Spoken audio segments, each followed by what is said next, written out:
Hey everyone, welcome back to another video.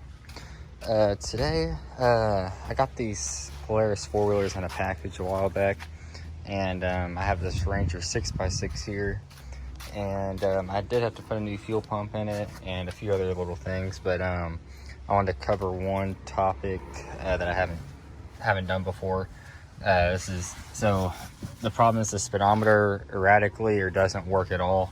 Sometimes it'll pop up and you say I'm going 80 whenever I'm not moving or anything like that, and then whenever you start driving, the check engine light will come on because it detects that the RPMs are revving up but there's no movement at the wheels, so it thinks there's something broken.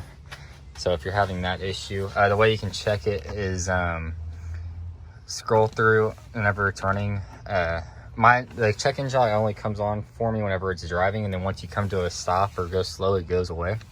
But while you're driving, what you might have to do is you'll have to press this button until it pops up and it'll say check engine light.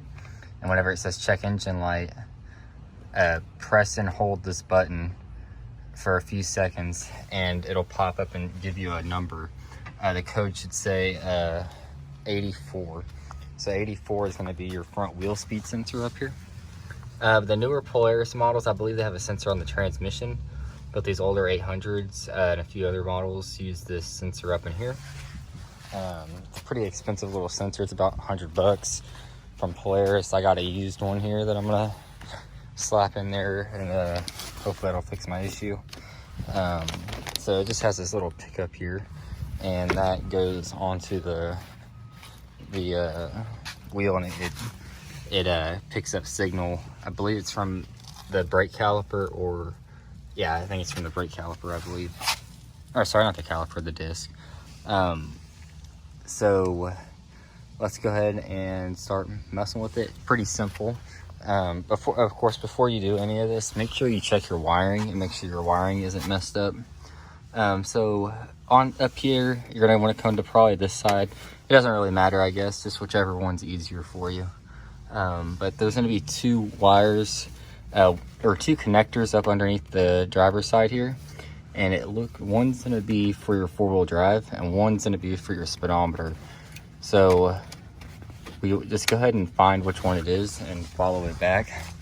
I'm going to go ahead and pull on it so I can kind of get an idea. So I got an idea of that.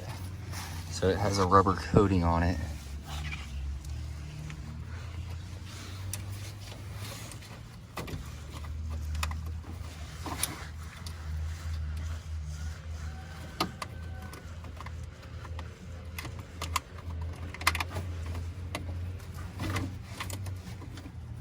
All right, I'm gonna go and pick this back up whenever I get a free hand here. All right, I finally got it for you. So it's gonna have this little box on here. I'm gonna assume it's some kind of resistor or something. And it has a 3-prong connector on it. So that's what the connection looks like. And then you'll just go ahead and grab some snippers, and there's some cable ties that'll hold it onto this brake line. So just go ahead and cut those, and notice how it's routed underneath the shock mount on this one. You might just pay attention to yours. And up in here, you're gonna need to get a 10mm and remove that bolt right there. All right, so I got the bolt out, and your sensor should just pop right out, and there's gonna be this little ring on it. It's just a little shim spacer to space it out. You can try to clean it off before you replace it. I tried to do that with this one and it didn't work. So let me go ahead and get the new one out of the box, and we'll go ahead and install it. All right, so I transferred the little spacer in the same orientation it was in. And then you're just gonna go ahead and push it back on up in there.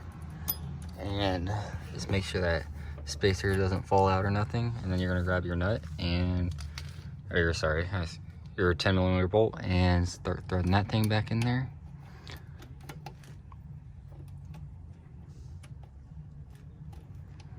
Get it started by hand, and I'm gonna go ahead and snug it up with the wrench, and then we'll run the wires.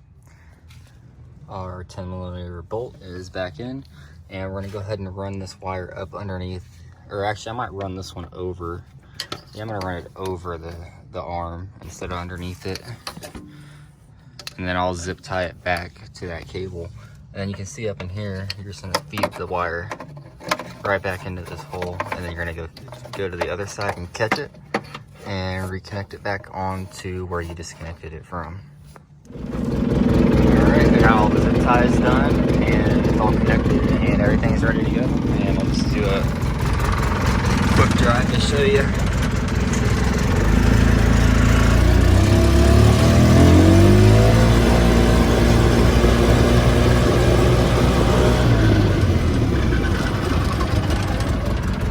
speedometer works good, and everything's running and working like it should. No check engine light. So if you have a code 84 on your Polaris Ranger, then that should get you fixed up. So thanks for watching. Please like and subscribe. I really appreciate it. Y'all have a good one.